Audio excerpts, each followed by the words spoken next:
Il y a des minorités qui bloquent tout et la majorité est vraiment prise en otage. Il y en a qui cassent en fait des lieux symboliques, etc. On pourrait regarder cette violence-là, être scandalisé, la condamner, point à la ligne. Mais on peut aussi s'interroger sur le sens de cette violence.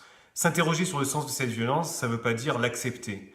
Mais dans l'histoire, il y a toujours eu des personnes qui se sont levées, qui ont fait des gestes symboliques et qui ont pu vouloir dire quelque chose pour le bien commun. Les prophètes l'ont dit sur la justice et le droit dans la Bible. Et Jésus va à un moment donné faire un geste très clair dans l'évangile de Jean au chapitre 2. Il fabrique un fouet, il rentre dans le temple, il renverse les tables, il chasse tous les marchands en disant qu'on a fait de cette maison de prière une maison de trafic. Jésus devient à ce moment-là casseur. Je ne suis pas en train d'utiliser ce texte pour justifier la casse, et je préférerais qu'il n'y ait pas de casseurs dans les manifs. Mais on ne peut pas condamner purement et simplement sans lire et sans interpréter ce qu'il y a derrière cette violence. Les chrétiens défendent une non-violence active. Elle est courageuse.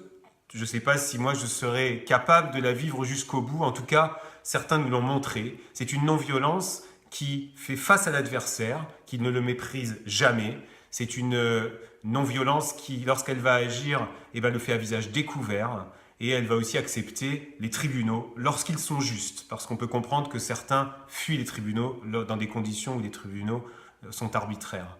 Voilà un petit peu le ressenti que j'ai eu face à l'actualité et comment ce texte de la Bible me rappelle qu'il y a des prophètes, qu'il y a des personnes qui peuvent aujourd'hui se lever. Il y a des lanceurs d'alerte, il y a ceux qui peuvent passer dans les tribunaux parce qu'ils ont aidé des migrants. Il y a ceux qui défendent une autre manière de vivre la planète en défendant des terres et des projets alternatifs. Tout cela disent quelque chose. Et ils ne recherchent pas forcément la violence, mais disent quelque chose qu'il nous faut aussi interpréter. Et peut-être qu'avec eux, on pourra après-demain choisir la vie.